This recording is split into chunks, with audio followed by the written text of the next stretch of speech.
제주 테크노파크가 미래비전 달성을 위해서 추진 운영하고 있는 제주 미래가치 전략 포럼에 참석하여 주셔서 감사합니다. 안녕하십니까. 저는 오늘 사회를 맡은 제주 테크노파크 정책기획단 임소진입니다. 내외빈 소개에 앞서서 제주 미래가치 전략 포럼에 대해서 간단하게 말씀드리도록 하겠습니다. 제주 미래가치 전략 포럼은 시시각각 변화하는 대내외 환경과 정책에 대응하면서 제주 지역 현안 문제에 대해서 여러 전문가와 공유하고 논의하면서 저희 제주가 실천 가능한 과제를 도출하고 실천하고자 2020년 9월에 출범하였습니다. 그럼 먼저 전주대학교의 박성진 연구교수님의 첫 번째 발제가 있겠습니다.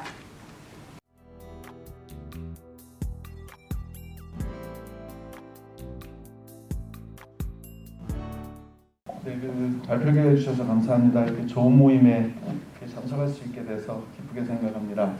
저는 오늘 말씀드릴 내용이 바이오 산업의 미래 전략 중에 하나가 디지털 전환일 텐데요. 디지털 전환을 하기 위해서 이제 원물의 생산부터 그다음에 기존의 디지털 산업에서의 고도화, 그다음에 그걸 이제 고객에게 전달하는 그런 어떤 마케팅 쪽의 고도화가 이제 필요합니다. 각 분야의 디지털 전환이 시도되고 있는데 그 사례를 말씀드리겠습니다. 이 사례는 저희가 전라북도가 국가혁신 클러스터 과제를 하고 있어요. 그 과제가 이제 스마트팜의 상용화입니다.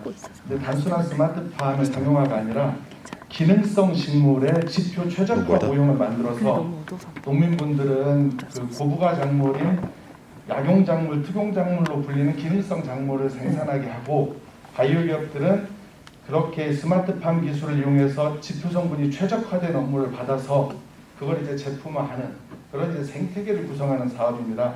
그 진행한 사례를 중심으로 말씀을 드리겠습니다. 키워드는 두 가지가 있다고 보는데, 하나는 왜 바이오 산업의 디지털 전환을 다시 말하느냐, 이제 시장 트렌드가 바뀌고 있습니다. 그 메가 트렌드의 전환은 결국은 소비자의 욕망이 반영된 거거든요. 단순히 기술적인 진보나 어떤 산업상의 필요성이라기보다는 소비자의 욕망이 반영돼서 그 소비자의 욕망을 반영하기 위해서는 이제 디지털 전환이 필요하다는 키워드가 하나 있을 수 있고, 두 번째는 셀프 헬스케어입니다. 특히 최근에 밀레니엄 Z세대의 경우 최근에 그 보도 내용을 보면 이 바이오, 그러니까 셀프 헬스케어 제품의 소비가 전자제품 소비를 넘어섰다는 통계들도 있거든요. 그러니까 이제 시장의 건강기능식품이나 기능성 화장품의 주요한 우리 고객군이 40, 50대, 60대와 같이 개인 건강을 중시하던 세대에서부터 이제 20, 30대 그런 셀프 헬스케어에 관심을 갖는 젊은 층으로 확산되고 있고, 그런 이제 글로벌한 시장의 변화에 그런 경쟁 패러다임에 우리가 대응하기 위해서는 특히 지역에 있는 그런 농생명 산업 또는 바이오 기업들이 그런 글로벌 시장 경쟁 패러다임 전환을 대비해야 된다. 이게 이제 그 주요한 키워드가 되겠습니다. 그 스마트팜 활용 사례하고 디지털 전환 아이디어 저희가 진행하고 있는 요걸 이제 위주로 말씀을 드리겠습니다. 먼저 이제 그 제조 농업에서 데이터 농업으로 바뀌고 있다. 제조 바이오에서 데이터 바이오로 바뀌고 있다라고 이제 저희는 생각을 합니다. 특히 정확하게 바이오는 아니지만 스타벅스가 선불카드를 판매하고 있거든요. 혹시 이 중에 스타벅스 선불카드 사신 분 있나요? 작년 한 해 스타벅스 선불카드 우리나라 매출이 얼마인지 혹시 아세요? 9,300억 원 정도로 알려져 있습니다. 그러니까 스타벅스는 그 미래의 스타벅스 제품을 구입하겠다고 하는 소비자의 취향에 근거를 해서 9,300억 원이라고 하는 자금을 확보를 한 거죠.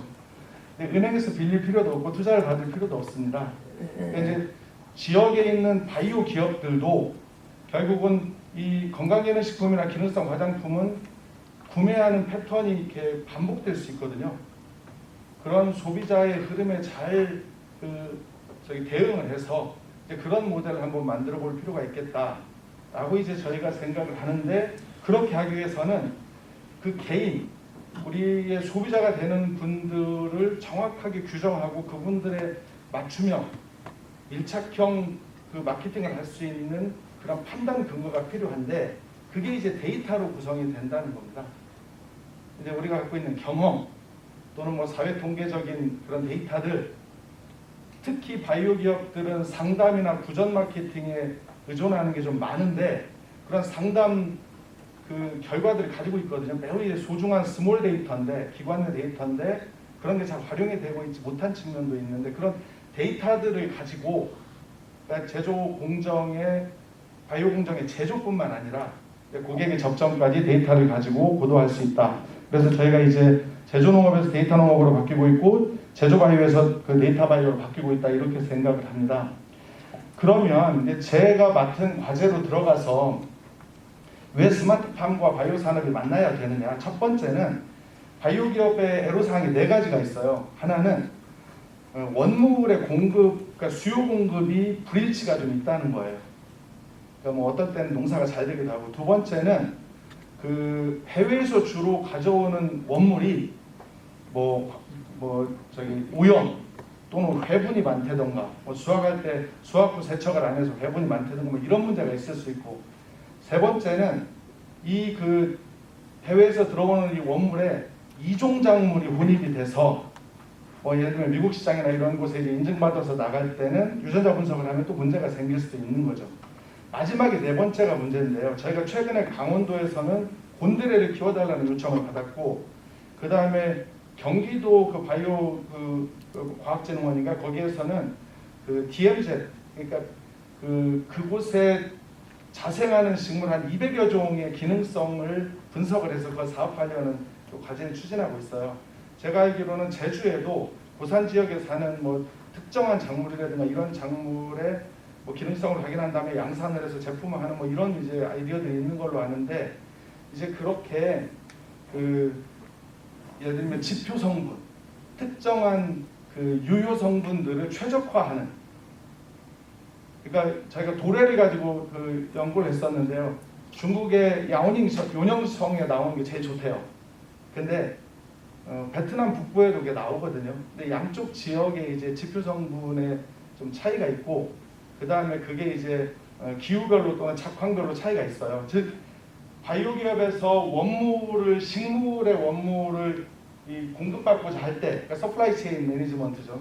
근데 그때 원물 자체의 안정적인 확보나 지표 성분의 최적화 같은 것들이 필요한데, 이제 그런 것들이 스마트팜으로 어느 정도 이제 대안이 될 수 있다라는 거고요.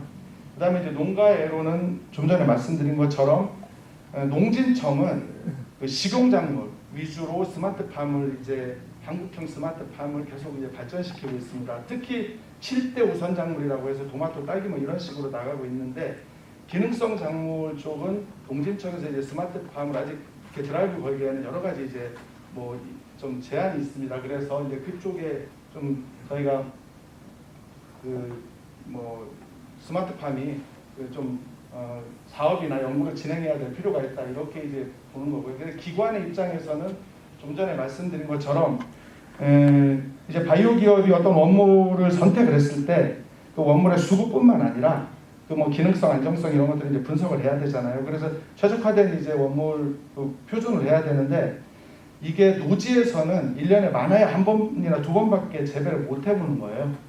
그러니까 여러 시나리오를 짧은 시간에 많이 해봐야 그래야 이제 좀 더 경쟁력 있는, 아무래도 수입 제품에 비해서 국내 생산 원물은 비쌀 수밖에 없으니까 가격 경쟁으로 그냥 하기 좀 어렵거든요. 뭐 프리미엄급의 제품에 넣을 수 있다, 국내산 원료다 이렇게 이제 마케팅적으로 홍보할 수는 있겠으나 결국은 그 사업하는 제품하는 첫 단계에서 원물 가격 경쟁력이 문제가 되는 거죠. 그러니까 이제 우리나라에서 스마트팜을 통해서 지표 성분을 최적화한다면, 그러면 이제 해외에서 들어오는 것과 같은 양보다 많은 함유량이 있다든가 뭐 이제 이런 식으로 해서 그 리스크를 좀 분산하려고 하는 이제 그런 노력들이 이제 있습니다. 그 연구하는 과정에서. 그래서 이렇게 그 바이오 기업의 애로사항, 그 다음에 이제 그 직접 생산하는 농산하는 농민들의 애로사항, 그리고 이제 그걸 지원하고 연구하는 기관들의 애로사항이 있어서 이걸 한국형 스마트팜 기술로 해소하자, 이게 저희가 이제 하고 있는 과제의 내용이 되겠습니다. 데이터는 이게 이제 농진청의 데이터입니다. 약 10여 년 모은 건데요. 약간 수치들은 바뀌고 있는데, 그러니까 재배 환경, 그러니까 복합 환경정보라고 하는 뭐 센서나 액추에이터로 구성되는 환경 정보가 있고, 그다음에 생육 측정한 정보가 있습니다. 뭐 파괴 방식이든 비파괴 방식이든 잘 자라고 있는지 이제 확인하는 생육 정보가 있고, 그다음에 제어 정보가 있고 경영 정보가 있어요. 이런 이제 정보들을 뭐 여러 가지 대략 66개 항목으로 농진청은 수집하고 있는데, 저희는 그 중에서 생육 정보만 해도 13개 생육 정보를 이제 수집을 해서 지금 이런 재배 방식을 통해서 재배를 했을 경우에 지표 성분은 최적화될 수 있는지, 생육은 잘 되는지, 이따 이제 생산성의 기준을 저희가 좀 저희 고민하고 있는 걸 말씀을 드릴 텐데, 이제 이런 것들을 저희가 지금 분석하는 과제를 하고 있습니다. 스마트팜부터 말씀을 드리면, 스마트팜이 이제 적용되는데 여러 기술이 필요합니다. 여러 기술이 필요한데 뭐 사물 인터넷, 인공지능, 빅데이터, 클라우드, 뭐 그다음에 초고속 동심망, 그다음에 증강 혼합현실 모델링 뭐 이런 게 필요하죠. 근데 최근에 이제 통신까지는 기존의 스마트팜의 기반 기술로 충분히 이해가 되고 있고, 최근에 이제 이런 기술을 고도화 진화하는 모델로 이제 뭐 XR이라든가 AR, VR을 이용하는 거라든가 어느 단계에 어떻게 이용할 것인지는 잠시 후에 좀 말씀을 드릴 텐데, 그리고 이제 아까 말씀드린 것처럼 스마트팜 재배법을 이제 모형을 만드는데, 그게 이제 지표 성분 최적화인데 이제 그런 모델링, 이런 이제 기술들이 지금 적용이 되고 있습니다. 저희도 클라우드까지는 이미 2차년도 과제를 통해서 플랫폼을 만들었고요. 최근에는 이제 증강 혼합 현실이나 모델링을 이용해서 디지털 트위닝, 그러니까 복제 쌍둥이를 만들어서 직접 물리환경 원격 물리환경 조절 기술이라고 하는 건데, 이해관계자들이 직접 현장에 가지 않고도 다양한 형태의 시나리오를 가지고 실험이나 이런 것들을 할 수 있는 그런 쪽에 지금 집중을 해서 진행을 하고 있습니다. 한국형 스마트팜을 이제 농진청에서 이렇게 모델링을 했죠. 해서 이제 2세대를 지난 2018년 11월에 이제 실증 모델을 발표를 했습니다. 저희는 현재 2.5세대라고 이제 보고 있는 건데, 아까도 말씀드린 것처럼 토마토, 뭐 딸기, 뭐 파프리카 이런 쪽으로 이제 실제 고소득 무성작물 시설 재배 우선작물로 나가고 있고, 저희는 약용작물을 대상으로 해서 이걸 진행하고 있다, 이렇게 말씀을 드릴 수 있겠습니다. 디지털 전환이 왜 필요하느냐? 기업 입장에서 저희가 수요 조사를 해보면, 기업 입장에서는 첫 번째는 연구를 고도화하는 데 디지털 전환이 반드시 필요합니다. 저희가 스몰 스마트팜이라고 하는 걸 120대 정도를 만들어서 한 작물을, 그러니까 도래 같은 경우에 1년에 많이 하면 이모작이거든요. 근데 저희는 13번 정도 1년에 키울 수 있게 이렇게 인프라를 했습니다. 그러니까 시나리오를 다르게 해서 온도, 습도, 그러니까 근본부하고 지상부의 이런 재배 조건을 다르게 해서 13개의 시나리오를 한 번에 키워가지고요. 그 키운 것 중에 생산성이 높고 지표 성분이 우수한 그 모델을 꺼내서 이제 그걸 가지고 계속 되풀이되는 이제 연구를 하고 있고, 그게 이제 저희 사업단 내부에서는 신기술로 이제 작년에 선정이 됐습니다. 그러니까 연구 쪽에서 디지털 트윈이 됐던 뭐 그런 디지털 전환 기술은 좀 뭐랄까 시간, 비용을 단축하고 성공 가능성을 높이는데 매우 중요한 도구가 되고 있다. 두 번째는 이제 교육인데요. 저희가 연구진을 구성하기 위해서 전국 입장에서 이력서를 받아보면 이력서의 양도 많이 예년에 비해서 줄고요. 이게 좀 문제가 좀 심각합니다. 특히 그러니까 재직자 교육뿐만 아니라 신입 직원을 채용하는데도 좀 굉장히 지역에 있는 기업들이 문제가 심각해요. 그래서 심지어는 저희 같은 경우는 서울에 건물을 사서 연구실을 내게 되고 있습니다. 그러니까 이제 그냥 원격에서 근무하게 하는 거죠. 근데 어쨌든 교육을 하는데도 이 디지털 트윈이든 어떤 기술을 이용하든 디지털 전환이 굉장히 필요하다. 왜냐하면 선배가 후배를 과제별로 이렇게 끼고 앉아서 가르칠 수가 없는 상황이잖아요. 그리고 이제 내가 실무 해결해야 될 문제를 디지털 전환 기술을 이용해서 해결하려고 하면 그것도 새로운 기술도 배워야 되고 그 다음에 실제로 이제 실습도 해봐야 되고 하는 문제들이 있습니다. 그래서 이 교육의 접근성이나 실습 쪽에 디지털 전환이 필요하다. 저희 같은 경우는 저희 시뮬레이터를 만들어서요. 그러니까 웬만한 아까 그 스몰 스마트 팜은 조립에서부터 설정하고 그 다음에 실제로 이제 작물 재배하는 거 시나리오를 원격에서 그냥 컴퓨터만 있으면 언제 어디서든 이제 이런 키워드를 가지고 접속해서 할 수 있게 그런 시뮬레이터를 만들었고 혼자만 시뮬레이터 하는 게 아니라 팀을 짜서 공부하라고 이제 메타버스 이렇게 버추얼 클래스를 만들어서 이렇게 하는 쪽으로 지금 가고 있습니다. 어쨌든 교육 쪽에서도 바이오 기업에서는 디지털 전환의 기술이 좀 필요한 부분이 많이 있다. 그다음에 이제 생산성인데요. 이건 공정 최적화의 문제입니다. 군산에 가면 이성당이라고 하는 아주 유명한 빵집이 있어요. 그리고 그 이성당은 대두식품이라는 회사를 운영하고 있는데 주로 파당금을 만드는 회사입니다. 1년 매출이 한 850억 정도 되는 데인데요. 근데 그 회사가 파당금을 만드는 게 7개 공정이 있어요. 근데 7개 공정을 업력은 한 70년 되는 회사니까 얼마나 내부에 경험이 많겠습니까? 하지만 이걸 수리 모형을 가지고 디지털 전환 방식으로 공정 재배치를 했어요. 대략 한 내부에서는 28% 정도의 생산이 증가된 효과가 있어서 이 공장을 짓는 데는 인프라 자체를 이제 그렇게 바꾼 사례가 있습니다. 생산, 특히 공정 최적화의 디지털 전환이 좀 효과가 있을 수 있다. 이건 스마트 팩토리를 저희가 많이 들었기 때문에 이제 그런 효과가 있을 수 있다라는 거고요. 마지막에 이제 마케팅인데 결국은 이렇게 고도화 진흥화를 해서 그걸 이제 시장의 고객들한테 환영을 받아야 되는 건데 이 최근에 고객들은 사회적 관계를 맺는 방식이 바뀌었고요. 그러니까 한 몇 년 전에 고객들하고 다르게 사회적인 관계 맺는 방식이 완전히 바뀌고 있습니다. 그 다음에 경제 활동을 하는 방법도 바뀌고 있어요. 그러니까 사회적 관계를 맺는 방식이 바뀌고 경제 활동을 하는 게 바뀐다. 이게 저희가 생각하는 고객이 어떻게 변화하고 있는지를 추적할 수 있는 굉장히 중요한 이제 저는 키워드라고 보는데 사회적 관계를 맺는 방식은 이제 SNS 중심으로 호모 인포 마티쿠스라고 호모 사피엔스가 아니라 현재 인간을 호모 인포 마티쿠스 정보화 인간이라고 하잖아요.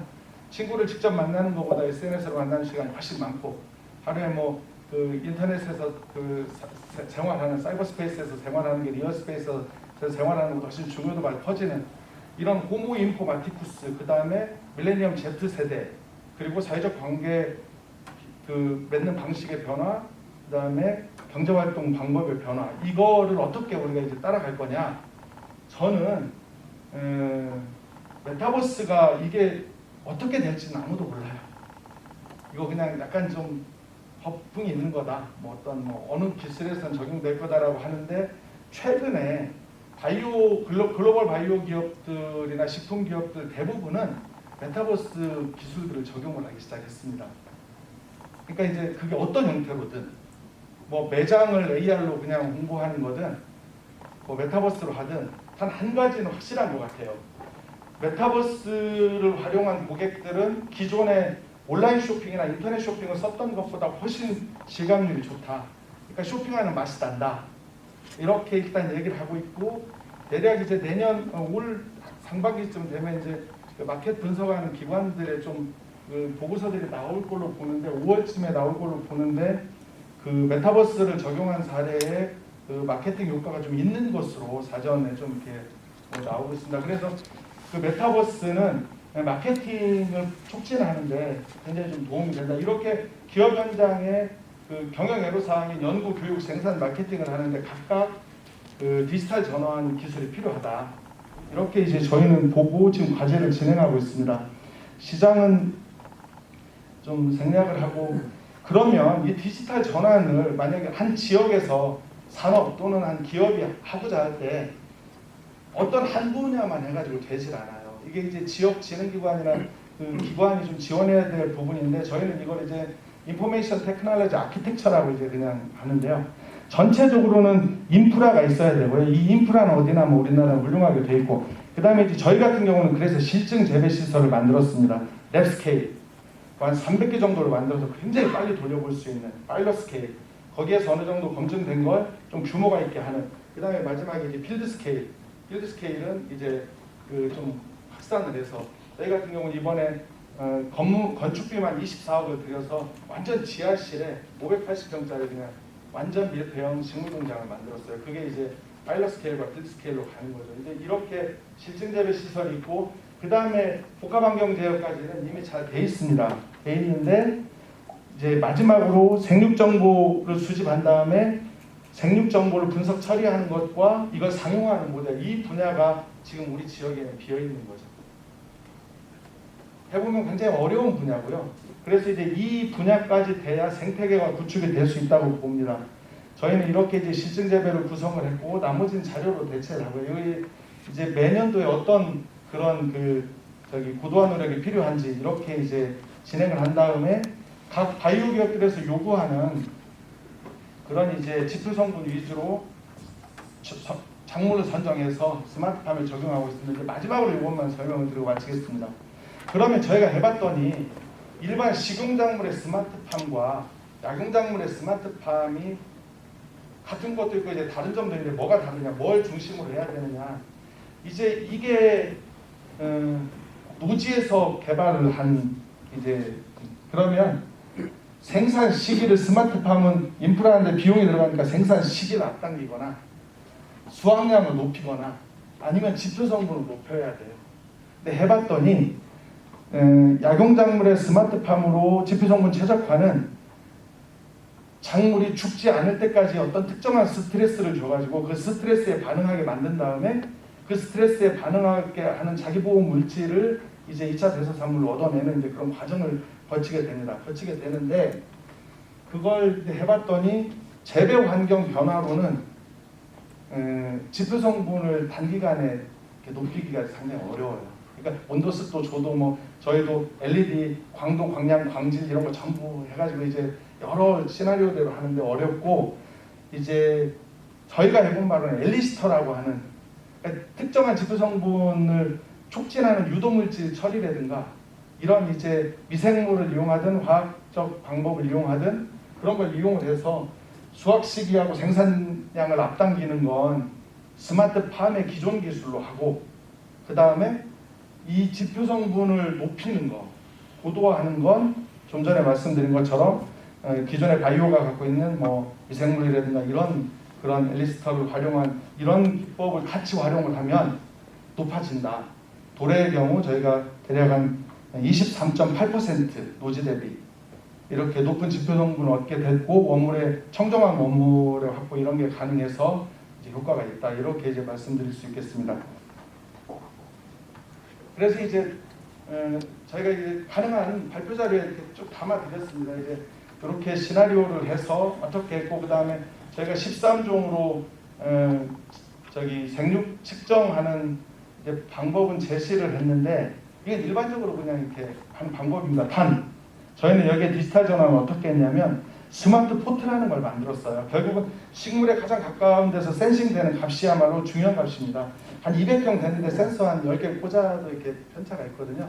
그래서 이제 거기에 필요한 것들을 해서 스마트 포트라고 만약에 100개 우량 묘종을 정식을 했다면 그 중에 한 10개 정도는 스마트 포트에 넣고 그걸 자동으로 이렇게 스마트 부스로 가져가서 비파게 하는 뭐 이런 형태의 지금 디지털 전환 프로그램들을 계속 적용을 하고 있습니다. 이게 이제 그래서 판본도 만들었고요. 각종 알고리즘들이 있는데 이 알고리즘은 사실은 농진청에서도 기관체별 알고리즘이 있어서 아마 나중에 제주에서도 농가나 이제 할 때 활용을 하면 될 것 같습니다. 마지막으로는 그걸 통해서 전북에서는 이 생태계를 이제 만든 겁니다. 하나는 기능성 성분 동적 모델링 기반의 핵심 기술을 개발하는 팀들이 있어요. 이 기능성 작물을 선정한 다음에 그 기능성 작물별로 재배 실증 재배도 만들고, 그 다음에 데이터 분석 알고리즘도 만들고, 기관체별 뭐 생육 정보 측정하는 이런 것도 만들고 하는 그런 개발하는 파트가 이제 그 지역 내에 있고, 그 다음에 그 기능성 물질을 증대하기 위한 그런 이제 그런 참여하는 기관이나 기업들이 있고, 그 다음에 그걸 가지고 이제 뭐 파일럿 재배 또는 필드 재배, 저희는 이제 밑에 보시면 뭐 기업 영농조합이나 이런 곳이 이제 많이 참여하고 있는데요. 근데 그렇게 재배를 한 다음에 유효성분 분석을, 여기 와 계시는 전북 뭐 바이오융합산업진흥원 이런 곳에서 유효성분 분석을 한 다음에 그 원료나 이제 공정표준화를 하고 교능평가를 해서, 이쪽이 이제 비용과 시간이 많이 드는데 아까 말씀은 못 드렸지만 이걸 좀 앞당기기 위한 디지털 전환 또 그런 저 노력들도 있거든요. 교능평가를 한 다음에 사업화하는, 이걸 이제 지역 내에 구축을 하는데 저희가 좀 애를 썼고, 그렇게 해서 이제 전북은 이게 이제 구축이 돼 있습니다. 그래서 만약에 어떤 바이오 기업이 내가 어떤 성분을 가지고 뭐 예를 들면 어떤 기능 제품을 만들고 싶다 하면 그 성분이 있는 기능성 작물을 이렇게 이 플랫폼에 이렇게 이 생태계를 통해서 계속 회전을 시키면서, 그래서 이제 지역 산업을 고도화하는 모델을 만들고 있죠. 그러다가 이번에 이제 제주하고 전북이 초광역 클러스터를 좀 만드는 과제를 냈어요. 그건 이제 제주하고 전북이 갖고 있는 그런 혁신 인프라나 그런 경험들을 이 생태계로 이렇게 녹여내려고 하는 그런 노력을 하고 있습니다. 결국은 좀 전에 말씀드린 바이오 기업 또는 농산업의 뭐 그런 디지털 전환을 현실화하는 그런 이제 생태계 구성이 필요하다. 그리고 이 구성이 어떤 한 과제에 따라서 이렇게 움직이기보다는 이제 지역에 뿌리를 내리고 이렇게 어떤 선순환하는, 이걸 내발적 뭐 생태계라고 하는데, 내발적 그런 바이오 산업의 그런 혁신 생태계, 디지털 전환 생태계로 확장이 될 필요가 있다. 이렇게 저희는 생각을 하고 있고, 그걸 지금 진행을 하고 있습니다. 네, 이상 마치겠습니다. 네, 박성진 교수님 감사합니다. 그럼 첫 번째 발제에 대한 토론 시간을 갖도록 하겠습니다. 원장님과 토론자분들은 단상 위로 좀 자리 부탁드리겠습니다.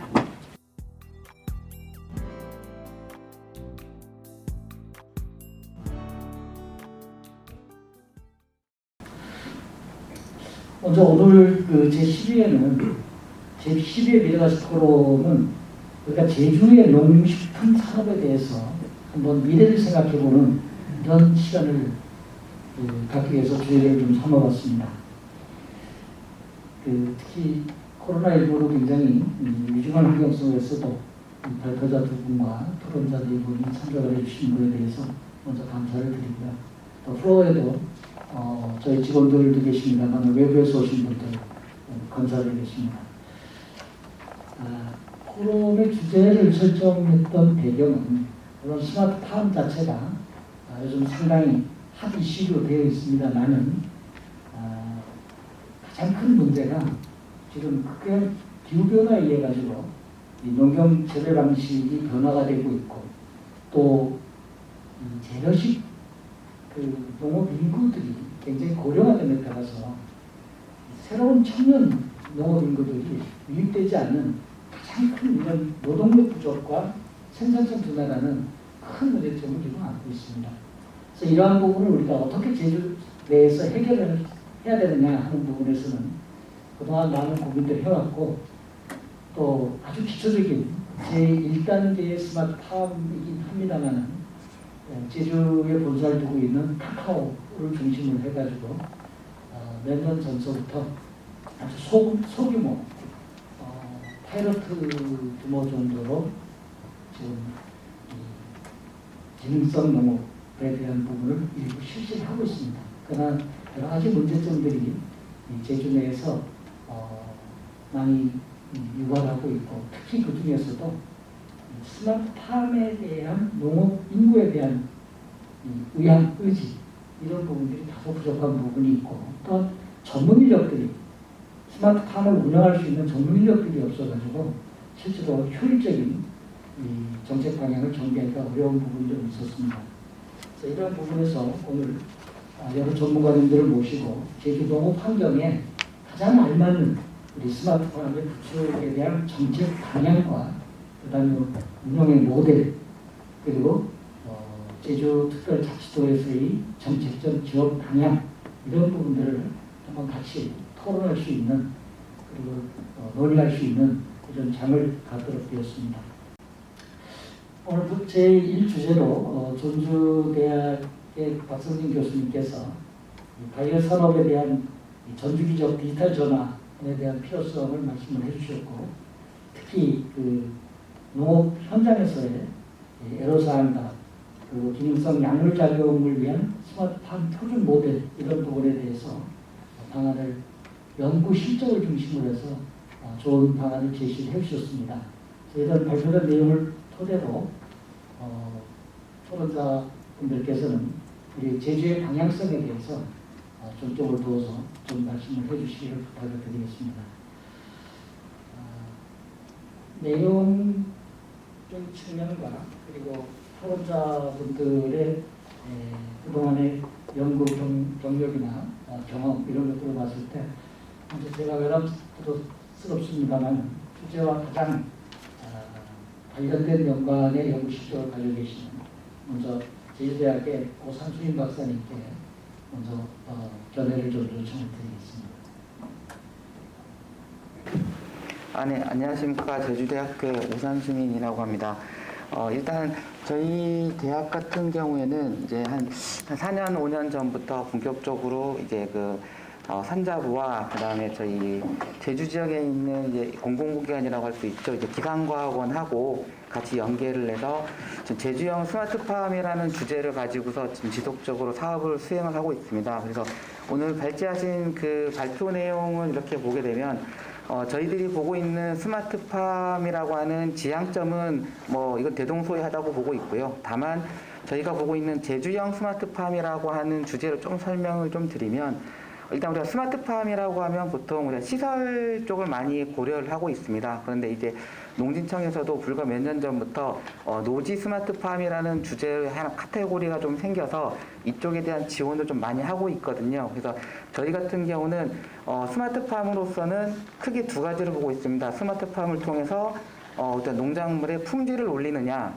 그다음 두 번째로는 이걸로 인해서 얼마만큼 농가에서 소득을 올리느냐, 이 두 가지를 좀 많이 보고 있는데, 일단 제주형으로 보게 되면은 제주에서는 아시다시피 시설 쪽에 대해 가지고는 시설 쪽보다는 노지에서 발생하는 그 생산 그 양들이 워낙 압도적으로 감귤이라고 하는 포커스가 많이 되어 있습니다. 그래서 우리 보통 가족마다 거의 이 감귤 농사를 안 짓는 분이 없는 정도로 많이 짓다 보니까 저희 같은 경우는 그리고 또 제주 같은 경우는 아시다시피 제조업 분야가 또 많이 약합니다. 그러다 보니까는 시설 쪽에 관련된 제조 분야가 그렇게 많이 발달돼 있지는 않은 상황이긴 하거든요. 그래서 저희 같은 경우는 어떤 쪽에 포커싱을 많이 갖고 있냐면 시설을 통해서 품질을 많이 올리는 게 스마트팜이다라고 본다고 하면 저희 제주형에서는 어떻게 보고 있냐면 우리는 시설을 할 수가 없는 노지 구조다 보니까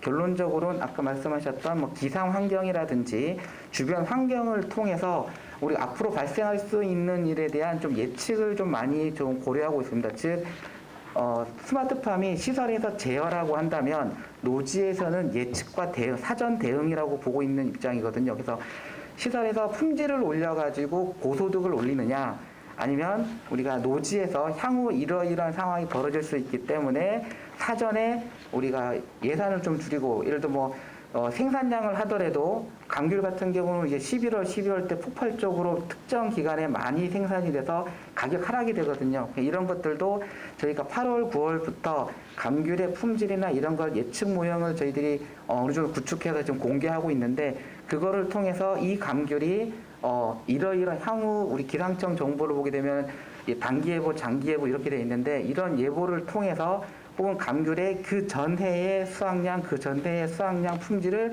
저희들이 데이터를 쌓아놓은 걸 기반으로 해서, 예를 들어서 서귀포 지역은 이 시기에 평균적으로 어느 정도의 품질이 올라간다 내지 크기가 발생한다라는 걸 감안해서 향후에 예를 들어 10월 달이 됐을 때 한 2주 후에 비가 와버리면은 감귤 가격이 폭락하거든요. 그럼 그런 거를 대비했을 때 감귤 농가에서 이렇게 될 수 있으니 사전에 일주일 전에 비가 오기 전에 수확을 한다거나, 아니면 차라리 비가 오고 나서 충분히 마르고 어느 정도 고소득이 날 수 있는 수익이 좀 안정화됐을 때 수합을 한다거나 이런 식의 약간 소프트웨어적인 지원을 좀 포커싱을 좀 해가지고 저희가 하고 있고, 그래서 저희들이 지금 이 분야에서도 특히 아까 그 발표하신 분들 중에 저희도 극히 공감하는 부분 중에 하나가, 이미 장비나 센서나 이런 부분은 뭐 우리나라뿐만이 아니라 전 세계적으로 어느 정도 안정화되어 있다고 치면, 지금 저희 쪽에 많이 관심을 갖는 것도 말 그대로 데이터, 그다음에 이거를 가지고서 최종적으로 사용자가 사용할 수 있는 응용 단계까지 저희가 어떻게 하면은 이거를 조금 더 농가에서 많이 이걸 좀 많이 활용하실 수 있느냐를 좀 많이 좀 고민하고 있어가지고, 지금 저희가 보는 스마트팜, 특히나 제주형 스마트팜 같은 경우는 기존 스마트팜이라고 하는 우리 분야하고 조금은 목적 자체를 좀 다르게 해야 되지 않느냐라는 관점에서 지금 저희들은 좀 진행하고 있다고 보시면 좋을 것 같습니다. 네, 감사합니다. 그 제주의 특성에 맞는 감귤 재배에 대한 부분에서 제주형 스마트팜, 노지 스마트팜에 대해서 말씀을 해주셨는데, 혹시 이 부분에 대해서 다른 좋은 그 고객이 있거나 제안을 해주실 분 혹시 계시면 좀 말씀해 주시죠. 예. 예. 장한수 본부장 부탁드리겠습니다. 네, 안녕하세요. 방금 소개받은 전북바이오융합산업진흥원의 장한수입니다. 사실 그 앞서 제1주제를 발제하신 박성진 교수님하고 같이 사업을 5년째 하고 있는 상황입니다. 사업의 개요는 이와 같습니다. 앞서 박 교수님께서 만들어 주신 것처럼 어떠한 알고리즘이라든지 빅데이터 기반의 그 생육 정보를 통하여서 지표 물질이라든지 생육 기간을 단축시킨 양질의 그 원물을 제공하면은 저희들은 기능성 화장품이라든지 기능성 식품으로 이제 산업화를 연결하는 그와 같은 미션을 갖고서 카운터 터널을 하고 있는데요. 제가 여기서는 이게 굉장히 좋고 아름다우고 뭐 미래지향적인 그런 부분에 대해서는 저도 이해를 하는데, 좀 하나 아쉬운 점이 있어서 그냥 제가 한번 제언을 드리는 겁니다. 여기 뭐 학교에서 교수님들도 오시고 제가 박 교수님하고 5년째 같이 사업을 하다 보니까 뭐 쓴소리도 하고 좋은 소리도 하고 밥도 많이 먹고 뭐 그렇긴 합니다만, 매번 드리는 말씀이 융합형 인재 좀 키워주라. 아니 GMP나 해습을 아는 애들은 빅데이터를 잘 모르고요.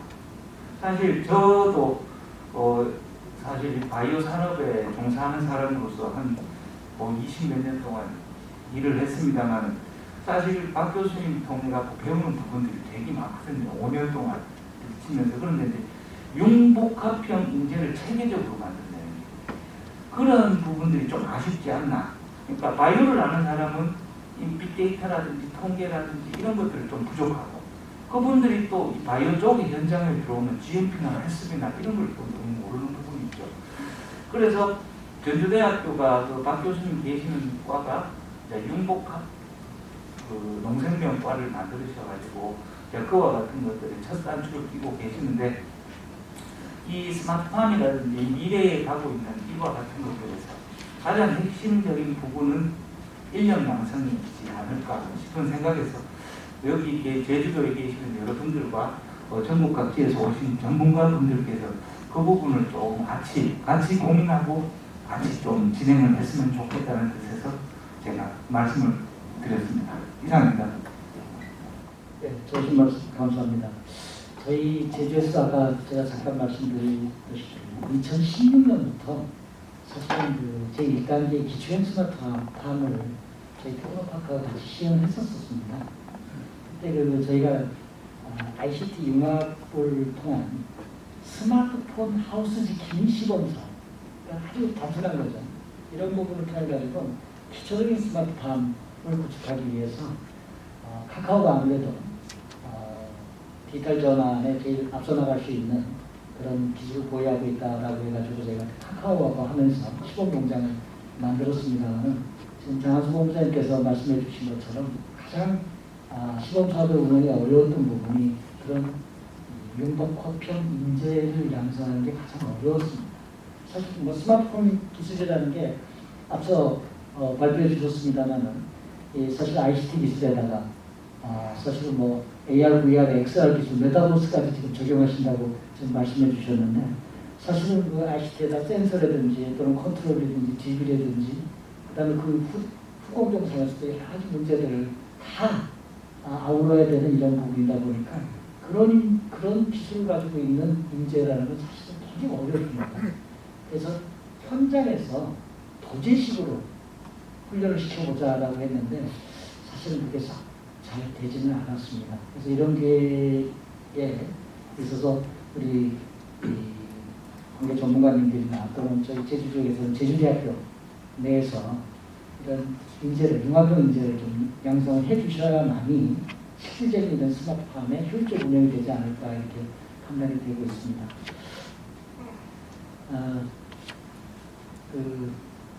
김광균 이사님께서 또 제주를 위해서 제주 스마트팜의 운영에 대해서 좀 좋은 말씀 한번 부탁드리겠습니다. 네, 먼저 그 좋은 자리에 초대해 주셔서 감사드립니다. 저는 넥스톤에서 근무하고 있는 김광준이라고 합니다. 저희 회사는 버티칼 스마트팜을 실질적으로 지금 5년간 운영을 하고 있고요. 현재 주로 엽채류, 그다음에 허브류, 그다음에 딸기를 주로 많이 생산을 하고 있습니다. 제가 박성준 교수님 기조 연설을 잘 들었고요. 저는 학문적인 부분으로 말씀드리기보다는 좀 더 시장적인 부분을 먼저 좀 말씀을 드리고자 합니다. 스마트팜을 처음 시작했을 때 가장 저희가 막막했던 게 바로 오늘 아까 교수님께서 말씀하셨던 그런 부분입니다. 과연 스마트팜의 시스템을 가지고 과연 어떤 작물을 우리가 재배를 해야 이 스마트팜을 도입을 해가지고 그래도 어느 정도의 손익분기점을 넘길 수 있을까 이런 고민들을 굉장히 많이 했던 것 같습니다. 근데 이제 그런 과정에서 굉장히 좀 아쉬웠던 부분들은 뭐냐면 실질적으로 이 수요자, 저희도 이제 하나의 수요자라고 봤을 때 스마트팜을 적용을 하고자 하는 수요자 입장에서 어떤 그런 데이터들 이런 부분들이 굉장히 좀 부족했다. 그리고 그런 데이터들을 접근하기 위한 경로가 굉장히 제한적이었다. 이런 부분들을 굉장히 많이 느꼈습니다. 그리고 이제 또 하나가 뭐냐면 방금도 이제 말씀을 주셨지만 스마트팜이라고 하는 것은 단순히 이제 1차 산업이었던 농업을 6차 산업화하는 부분이다라고 저는 생각을 합니다. 그래서 재배 시스템도 굉장히 중요하지만 그와 연결되는 양액 시스템이라든가 환경 제어 시스템이라든가 IoT 시스템이라든가 그다음에 AI까지를 저희도 지금 이제 구현을 하기 위해서 노력을 하고 있는데요. 이런 부분들이 좀 전에도 말씀드렸지만 너무 산업이 각각의 산업으로 분리되어 있다. 이런 부분들이 좀 하나의 통합된 어떤 정보를 이렇게 제공할 수 있는 그런 틀들이 좀 있었으면 좋겠다. 이런 생각을 하고요. 그다음에 저희는 이제 그동안 5년 동안 하면서 저희 시스템을 계속해서 실증하는 그런 역할을 해왔기 때문에 그 부분에서 한 가지 이제 말씀을 드리고자 합니다. 저도 하나 이제 농사꾼이라고 생각을 하는데요. 저는 개인적으로 우리나라 농사꾼 중에 손가락이 다 있는 분들은 한 분도 안 계시다라고 우스갯소리를 합니다. 왜냐하면 우리나라에서 농사를 지신 분들은 항상 후회를 많이 하시는 것 같아요. 올해 예를 들어 배추값이 높으면 배추를 많이 재배를 하죠. 그래서 배추의 공급량이 좀 늘어나다 보니까 배추값이 폭락하고 그러면 그거를 밭을 갈아엎으시면서 하시는 말씀들이 이제 다시는 내가 배추를 심으면 내 손가락을 자르겠다, 내 손에 잠을 들이겠다 이런 말씀 많이 하시는데 또 2, 3년 후에 마찬가지로 또 배추를 그분들은 재배를 하고 계시는 거죠. 그래서 이런 부분들이 단순히 어떤 작물을 어떻게 잘 생산하느냐 이런 부분에서 해결될 수 있는 부분은 아니라고 생각합니다. 이 작물을 어떤 작물을 재배하느냐의 선정 단계부터 그 작물을 재배해서 수확을 하고 나서 이 부분을 어떻게 유통시키느냐에 따라서 굉장히 수익을 많이 얻을 수도 있고 정말 손실을 나면서 울며겨자먹기식으로 시장에 수확물을 내보내야 되는 그런 상황이 발생할 수도 있거든요. 그래서 이런 부분들을 저는 우리나라가 굉장히 한 15년, 20년 전부터 가장 포지티브하게 생각을 하는 것은 산학연 연계가 굉장히 잘 되어 있다라고 저는 생각을 합니다. 그래서 그런 부분에서 좀 더 이게 산학연이 각각의 역할들을 잘하는 것도 물론 중요하지만 이 상하견의 연계를 통해 가지고 그 다음에 또 어떤 유통 과정까지의 연계를 통해서 지금 스마트팜 기술은 제가 봤을 때는 우리나라 스마트팜 기술들이 세계 어디에 내놔도 뭐 높다라고 볼 수도 없지만 그렇다고 뒤진다라고 볼 수도 없다라는 정도의 수준까지는 올라와 있습니다. 그럼 이걸 잘 활용해서 실질적으로 그 스마트팜을 활용해서 농사를 짓는 분들이 수익을 창출할 수 있는 모델을 개발을 해야 된다. 이런 부분들이 스마트팜이 향후에 대중화되고 좀 더 보편화되기 위한 가장 큰 급선무가 아닐까 이런 생각을 하고 있습니다. 그리고 이제 오늘 마지막으로 이제 오늘 주제에 좀 맞춰서 말씀을 드리면 저희도 지금 저희가 제기하고 있는 논문에서 나오는 그 컴포넌트들 이런 부분들을 증폭시키고 그 컴포넌트를 추출할 수 있는 기술을 이제 보유하기 위해서 굉장히 노력을 많이 하고 있는데요. 단순히 농업이 우리가 먹거리를 하고 있는 농업에서 그치지 않고 바이오라든가 코스메틱이라든가 이런 부분들로 발전할 수 있는 그런 계기들을 산학연이 함께 고민하고 발전시켜 나가야 될 것이라고 생각합니다. 이상입니다. 네, 감사합니다. 농어촌경제연구원의 박지원 연구위원님께서는 스마트 농업 육성에 대한 여러 가지 많은 연구를 그동안 진행해 오신 레퍼런스를 가지고 계십니다. 그래서 이 스마트팜에 대한 그 운영 실태와 문제점 이런 부분에 대해서 그동안 많은 연구를 해주셨는데 지금까지 1단계, 2단계에서 진행되고 있는 한국형 스마트팜에 대한 운영의 문제점이나 또는 개선해야 될 사항 그리고 우리 제주의 알뜰성 환경적인 측면에서 어떤 방향으로 스마트팜을 운영해 나갔으면 좋을까 하는 부분에서 좀 고견을 좀 듣고 싶습니다. 네, 한국농촌경제연구원 박지원입니다. 원장님께서 말씀하신 대로 그 스마트팜 관련된 정책을 이제 꾸준히 저희 연구원에서 진행을 하고 있는데요. 솔직히 오늘 이제 제가 준비해 온 거는 이제 교수님께서 발표한 내용에 대한 코멘트였는데 그냥 제 생각을 두서없이 한번 말씀드리도록 하겠습니다.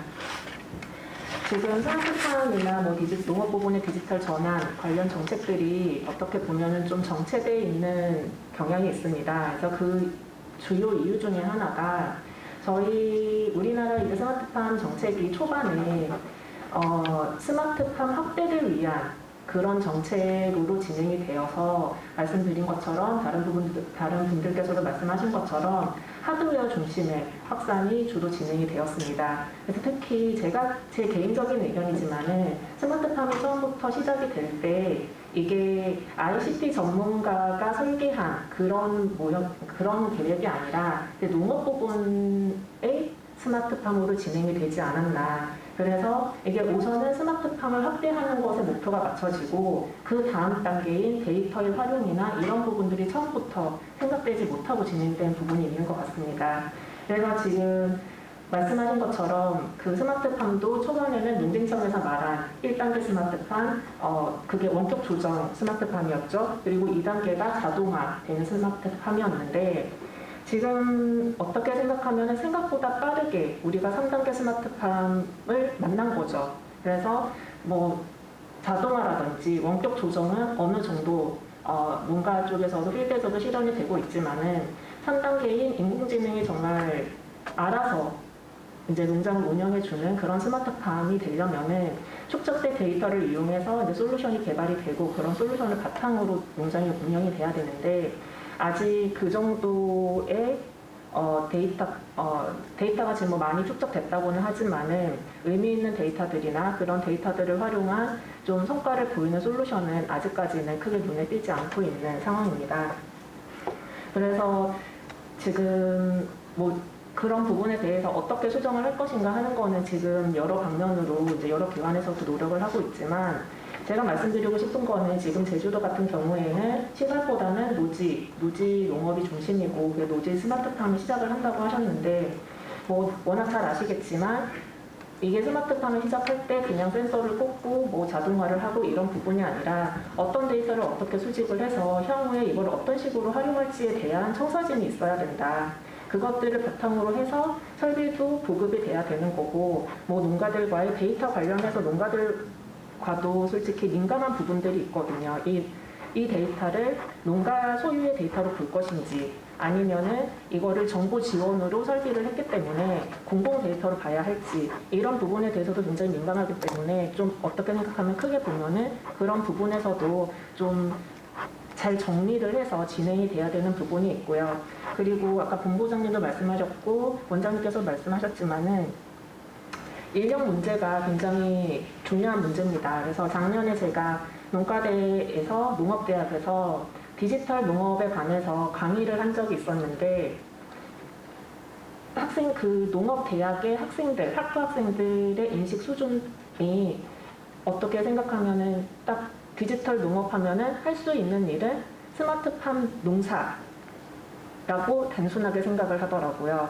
그래서 이게 디지털 농업에서 필요한 인력이라는 거는 물론 농수 스마트팜을 운영하는 농업인들도 필요하지만은 우선은 스마트팜에 들어가는 설비들을 뭐 개발하는 사람도 있을 것이고, 그리고 뭐 솔루션을 만드는 사람들도 있을 것이고, 관련된 데이터 관련된 전문가들도 있고, 또 더 나아가서는 지금 농진청도 마찬가지고, 그리고 농업기술센터도 마찬가지겠지만은 농가 스마트팜을 활용하고 있는 농가와 그리고 그 R&D 성과를 연계해주는 지도 인력도 굉장히 부족한 상황입니다. 그래서 현재로서는 그냥 시설 재배, 시설 원예 쪽 하시는 분들이 그냥 스마트팜 업무까지 다 같이 하고 있는 경우가 많거든요. 그래서 이런 분들이 현장이나 이런 거는 잘 아시겠지만은 데이터를 해석을 하거나 그런 데이터를 분석해서 재활용을 하는 능력은 좀 더 재교육을 받아야 될 필요가 있고요. 그리고 그때 이제 제가 느꼈던 부분이 농업 교육이 바뀌어야겠구나. 이제 농고 농대에서 지금 농업은 굉장히 빠르게 바뀌고 있는데 농고 농대의 교육 커리큘럼은 옛날과 크게 달라진 게 없는 게 사실이거든요. 그래서 이런 부분이 데이터라든지 아니면 ICT 기술을 활용하는 거라든지 우리가 흔히 말하는 디지털 역량을 강화할 수 있는 방향으로 농고 농대의 커리큘럼도 좀 바뀌지 않으면은 이게 이러한 농업 부분의 디지털이나 뭐 스마트팜 관련 인력난은 계속 될 수밖에 없다라고 저도 생각을 하고 있습니다. 그리고 그 교수님 발표에 대해서도 한 말씀 드리고 싶은데요. 제가 한 5년 전쯤에 디지털 소재에 관한 이제 그 산업 연구를 했었는데, 그때 제가 파악했었던 그 현장, 바이오 산업과 농업을 연관해서 느꼈던 문제점들을 교수님께서 잘 파악을 하셔가지고 정리를 해주신 것 같아요. 그리고 그때는 제가 스마트팜을 이 문제 해결 방안으로 생각을 하지 못했는데, 지금 그런 관점에서 굉장히 저는 좋은 접근이다라고 생각을 하고 있고요. 스마트팜 관련해서도 정책을 진행하게 되면은 어떻게 봤을 때 가장 큰 걸림돌이 스마트팜을 하자는 농가들의 반대입니다.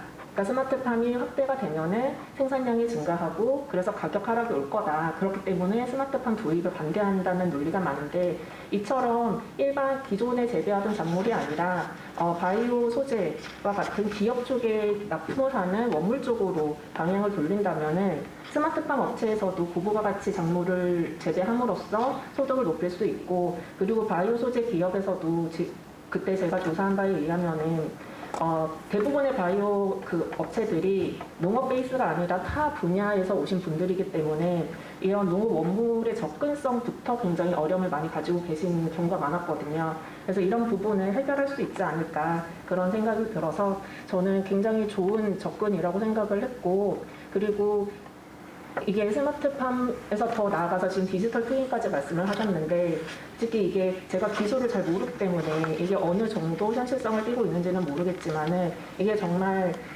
활용 가능한 수준이라고 하면은 굉장히 많은 부분에 있어서 이게 활용할 수 있지 않을까, 큰 역할을 할 수 있지 않을까라는 생각이 들었습니다. 네, 감사합니다. 예, 김재정 의원님 감사합니다. 그래서 네 분의 패널께서 지금 발표 주제와 연관 또는 그와 유사한 전례를 좀 말씀해 주셨는데 특히 노지 스마트팜에 대한 부분에서 제주형 스마트팜을 구축하라, 그리고 융합적 인재 양성의 필요성, 그리고 시장 접근적 측면에서 이 산업형 연계, 그리고 데이터 축적과 솔루션에 대한 부분에 대한 그 활용을 먼저 선고를 하고 추진해야 된다, 이런 말씀을 주셨고, 또 저희가 2016년부터 시작했던 카카오하고 협업에서 실패 사례 중에 하나가 사실 영농단체에서의 낙찰, 이런 부분이 없지 않아 있었습니다. 그래서 그런 부분들을 어떻게 해결할 수 있는가 하는 부분도 좀 고려를 해야 되는 부분에서 선방향성 도입이 굉장히 중요하지 않을까라고 판단이 되고요. 그다음에 또 하나의 문제점으로서 저희가 1단계에서 나왔던 문제들은 사실은 일반 그 농업 재배와 스마트팜의 재배의 브랜드의 차별화, 이런 부분들이 시장에서 어필하기가 굉장히 어려웠다 하는 부분들도 있었고요. 또 유통에 대한 채널도 사실은 생산지에서부터 이 고객까지, 소비자까지 전달되는 과정에서의 스마트팜의 특성을 찾을 수 있는 그런 유통에 대한 인증에 대한 부분도 확보가 되지 않아가지고 차별화가 어려웠다 하는 부분들이 사실은 제 경험상에도 다소 좀 있습니다. 그래서 이런 종합적인 부분에 대한 토론이 계셨었습니다만 그동안 연구를 쭉 해오신 박성진 교수님께서 종합적으로 네 분의 패널의 의견을 종합해서 저희 제주의 스마트팜을 나가고 있는 연구를 드리겠습니다. 네, 일단 팀 구성을 말씀드리면 한농대를 졸업한, 그러니까 농업 특성화고등학교에서 한국농수산대 가서 한국농수산대를 졸업한 사람이 3명이 있고요. 생명공학, 식품공학 그쪽 한 사람이 또 3명이 있고, 그다음에 IT 한 사람이 한 10명이 있습니다. 이제 그렇게 팀을 짜서 한 2년 하니까, 그러니까 실질적인 현장에서 융합이 좀 가능한 걸 하고 있거든요. 그러니까 일단 융합이라고 하는 게 매우 중요하다. 그건 그냥 좋은 거다라고가 아니라 어떻게 실천할 건가. 근데 그게 중요하다는 생각이 처음 들고요. 그 다음에 동의보감, 본초 강목, 향학 집성방 이런 것들이 있습니다. 근데 베트남도요. 베트남에 저희가 그 국립약초 연구소하고 협업을 하고 있는데, 베트남도 우리나라 동의보감처럼 베트남이 가지고 있는 식물 자원 중에 기능성이 있는 그런 식물 자원이 어떤 효과가 있다라는 그 목록을 가지고 있어요. 그리고 아까 말씀드린 대로 경기도 근처 정말 좋은 아이디어라고 생각하는데, 비무장지대 200여 종의 자생식물을 분석해서 향후 미래가치를 찾는 노력이 있거든요. 제주도에도 있을 테니까 제주도형 본초강목, 그걸 바이오 기업들과 함께 미래시장 개척하는 원료로 쓰고자 하는 노력이 필요하다. 근데 그렇게 하려면 아까 이제 노지 재배는 감귤인데, 감귤로 쓰는데 워낙 시장이 많으니까 그건 주력으로 하고, 파일럿으로 해서 고부가 고기능 작물을 발굴하고 그걸 관행농업, 그러니까 자생에서부터 관행농업으로, 근데 관행농업 말고 스마트 농업으로 바꾸는 쪽에 투자가 좀 필요합니다. 지원이. 그러니까 기업에서 어떤 작물이 하나 선택되면 관행 시금작물은 농사로 같은 데 가면 많아요. 근데 농사로에 들어가면 감초하고 인삼만 기능성 작물은 올라와 있습니다. 찾아보면 안에 있긴 한데, 그러니까 하다못해 구절초라든가 이런 것들, 바이솔이라든가 이런 걸 하나 스마트팜으로 하려고 해도 관행농법이 특정이 안 돼 있는 거예요. 선진농가 찾기도 어렵고. 그러니까 그런 제주에 있는 자생작물을 관행화하고 관행작물을 스마트팜 재배 매뉴얼로 바꾸는 쪽에 지원이 좀 필요하다. 그게 있으면 스마트팜으로 이제 할 수 있다고 저는 생각을 하고요. 그 다음에 이제 아까 언뜻 말씀하셨는데, 저희가 김장 물가지수 발표하잖아요. 그게 지금도 그런지 모르겠는데, 농진청에서 드론으로 이렇게 주로 집산지의 사진을 찍어서요. 그 이미지로 분석해가지고 작황, 얼마나 키우고 있는지, 병충해는 뭐가 있는지 봐서 이런 병충해가 있을 때 어느 정도 감소되는지 그걸 분석한 다음에 농촌경제연구원에 보내면, 농촌경제연구원에서 김장 물가에 영향을 미치는 5대 작물에 대한 걸 해서 김장 물가라는 걸 발표를 하거든요. 제주도도 당장 할 수 있는 게 그 네덜란드나 이런 데서 많이 쓰는 기술인데 드론 가지고 작황정보를 띄워서 어느 정도 작황하고 있는지, 그 다음에 AT 농수산물 유통공사랑 저희가 그걸 이제 전주시 농생명 빅데이터 플랫폼을 만들어서 서비스를 하고 있는데, 전국에서 생산되는 양파, 감자 가격이 현재 유통 가격이 어떻게 되는지는 농민이 이렇게 볼 수 있는 플랫폼입니다. 그러니까 제주도에 혹시 그런 이제 특정 작물이 마늘하고 만약에 파가 있다면 처음에는 모르니까 이렇게 잘 찍어서 이게 마늘인지 판지 구분해서 작황하고 병해충은 어떤지 예측 시스템 돌려서 그 저희 작황 예견하고 그 다음에 가격 추적하고 뭐 하는 이런 것들은 그 관행농업에 당장 적용할 수 있는 스마트팜 기술이거든요. 이런 것도 좀 이런 제주시에서 정책적으로 됐으면 좋겠다 이런 생각이 들고, 마지막으로 저는 제주도는 뭘 할 거냐, 데이터 댐을 만드는 겁니다. 그러니까 누구도 누가 먼저 이제 선점을 하느냐의 문제인데, 제주도가 갖고 있는 스몰 데이터들이 있어요.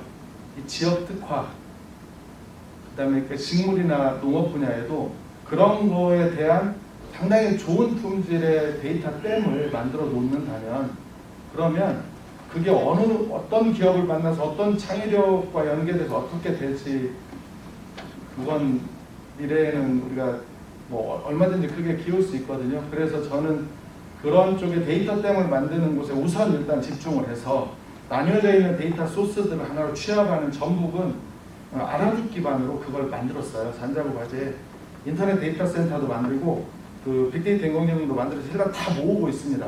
그 안에는 개비지가 좀 정제되지 않은 쓰레기 데이터도 있고요. 결측치, 이상치 뭐 이런 것들이 있어요.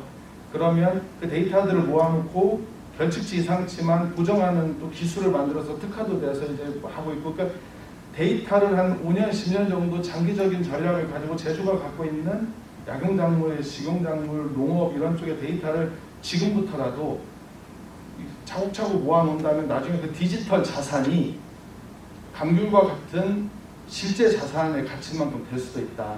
만약에 제주가 그걸 안 하면 송악처럼 될 것이다. 송악이 우리나라 자생식물이고 제가 살고 있는 고창에 가면 많아요. 군락지가. 근데 그 송악이 독일에 있는 업체가 그 송악을 가져가서 방합물질을 만들어서 시장을 크게 했거든요. 그러니까 우리가 갖고 있는 매우 소중한 자산이나 자원이 스마트팜 기술과 연동해서 데이터 댐으로까지 1단계만이라도 한다면 미래에 그런 디지털 자산을 확충하는 데 도움이 된다 이렇게 생각을 해서 그게 좀 먼저 선행돼야 된다고 생각을 합니다. 예, 제주의 그 스마트팜에 대한 방향을 말씀해 주셔서 감사드립니다. 혹시 프로에서 제 주제에 대해서 질문이 있으시면 질문 받겠습니다. 네.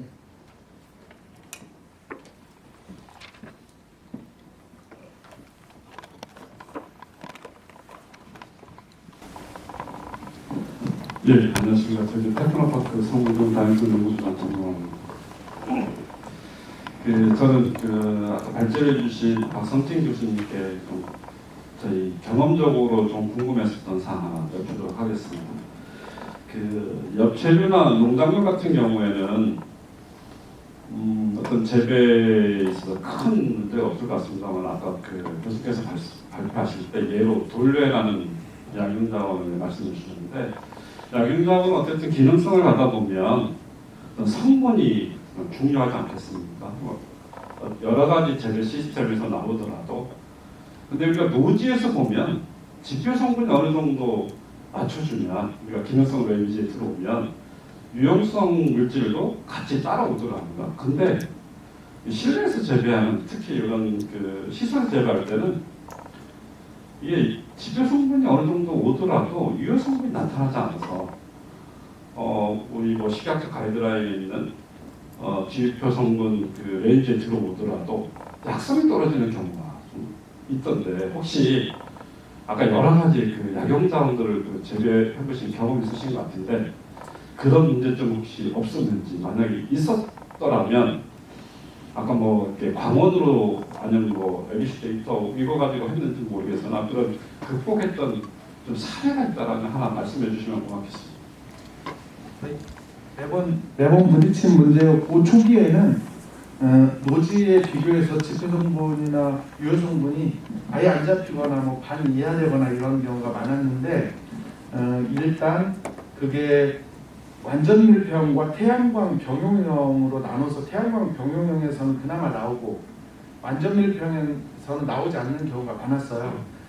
저희 결과 현재까지의 결과는 작물별로 적광량이 필요한데 그러니까 패스웨이 어떤 하나의 물질이 2차 대세산물로 이렇게 그 전일에 가기 위해서는 적광량이 필요한데 현재 우리나라 LED 기술은 1000 마이크로몰 이상은 나올 수가 없어요.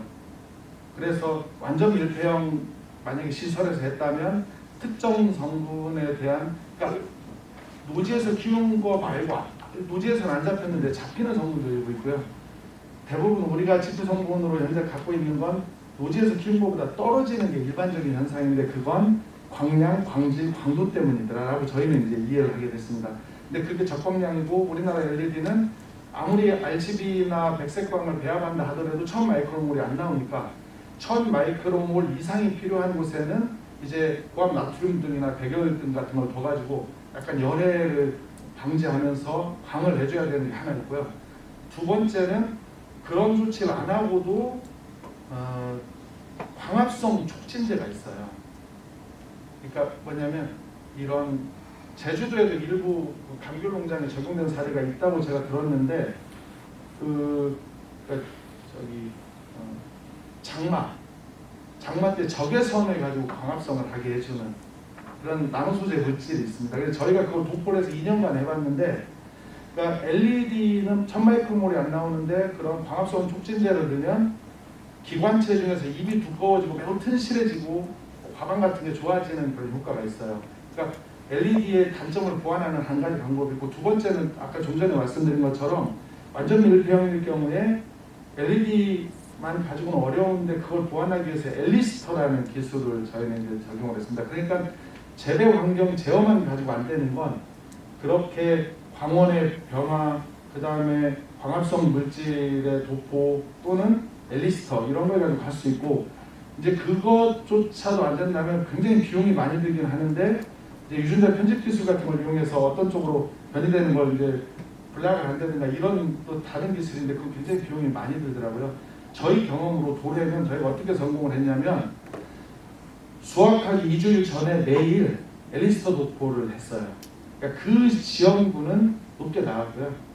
그 외에 완전 밀폐형의 LED로만 키운 건 저기보다 그 봄에 수확한 것보다는 높게 나오고 가을에 수확한 것보다는 낮게 나오고 이렇게 됐습니다. 그러니까 아직은 그래서 그 저기 경제연구소에서도 식물공장 기술이 돈이 너무 많이 들어가는데 그건 고기능 약용작물, 고가 약용작물에만 적합하다라고 이제 보고서를 한번 낸 적이 있는데 거기에 있는 것처럼 이게 비용이 많이 들어가는 식물공장 같은 경우 그러니까 제가 볼 때는 그 재배 기술만 갖고는 아직은 한계가 있고 식물공장 10대 난제 중에 어려운 기술 중에 첫 번째가 LED 기술이거든요.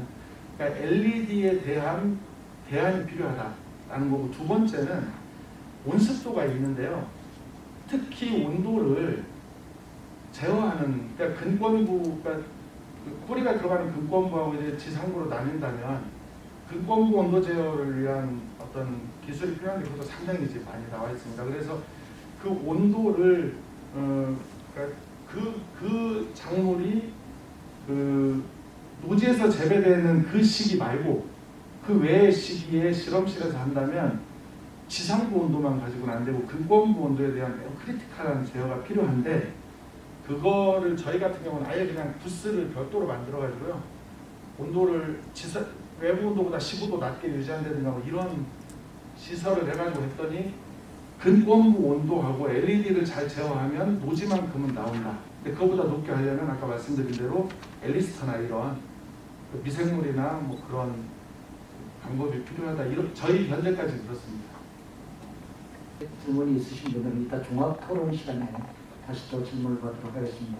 그러면 그 제1주제로 그린바이오의 그 산업의 디지털 융합 전략과 제주의 스마트 팜에 대한 운영 방향에 대해서 발표해 주신 연세대학교 박성진 교수님께 다시 한번 감사를 드리면서 5분간 휴식을 하고 그리고 제2주제 발표에 들어가도록 하겠습니다. 예, 감사합니다.